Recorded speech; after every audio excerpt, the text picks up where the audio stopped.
Eh bien bonjour à tous, c'est Lego Leader et on se retrouve aujourd'hui pour une nouvelle vidéo présentation, unboxing et review donc de ce set, le AAT Armored Assault Tank. C'est parti.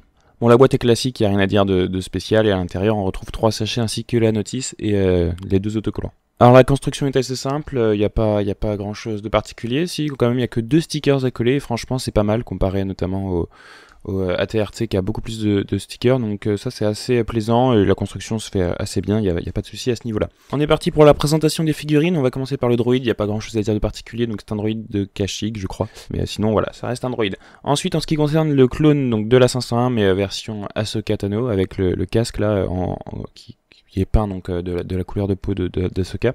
Il est assez sympa, donc au niveau du corps c'est exactement celui de la 501ème, donc il n'y a rien de spécial.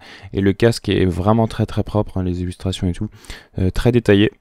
Et la couleur est parfaitement reproduite aussi, donc c'est très agréable honnêtement comme minifig. Moi ce qui m'intéressait vraiment en achetant ce set, c'était évidemment la figurine d'Ahsoka, qui est vraiment magnifique, surtout c'est Leiku là, parce que c'est la première fois que j'ai une Ahsoka Tano, et les petites, je crois que c'est Leiku hein, que ça s'appelle, les petites cornes là de chaque côté.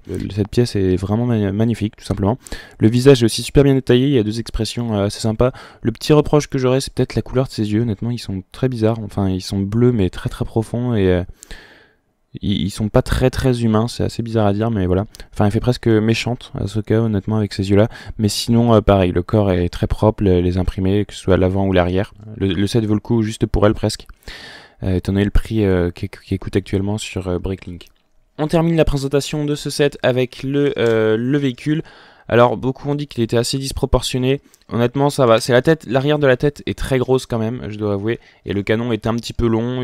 Honnêtement, quand je l'ai eu en main, tout le monde disait que le canon était beaucoup trop long. Une fois qu'on l'a en main, c'est pas si long que ça. C'est vraiment en fait l'arrière de la tête là, qui est de la tête du canon qui est très grosse, qui part un petit peu trop à droite et à gauche. Mais sinon, tout le bas est très sympa. Il y a il y a les stud shooters habituels là pour tirer. Il y a deux emplacements pour les droïdes. Donc ça reste sympa, il y a un petit peu de jouabilité, les canons tournent bien aussi sur les côtés, enfin il y a pas mal de petites fonctionnalités sympas.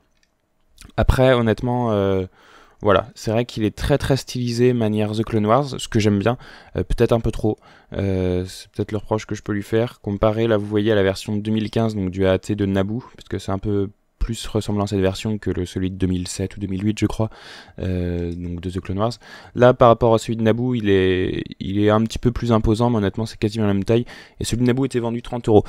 C'est pour ça que maintenant en passant à la conclusion de cette vidéo, honnêtement je trouve quand même que c'est un set qui coûte assez cher. J'aurais peut-être préféré, je sais pas, peut-être enlever une minifig, enfin gardant Ahsoka quand même, mais après c'est compliqué d'enlever les droïdes, enfin ou peut-être juste un droïde, enfin je sais pas trop, mais je trouve ça un peu dommage de vendre ce set 40 € parce que ça fait quand même un petit peu cher honnêtement, j'ai trouvé. Surtout par rapport, vraiment si vous hésitez entre ce set et un Battle Pack de la 501ème là, enfin Battle Pack à 30 €, je vous conseille largement plus le Battle Pack qui est à peu près le même nombre de pièces je crois, et avec beaucoup plus de minifigs. Voilà un petit peu pour mon avis, j'espère que ça aura pu vous aider.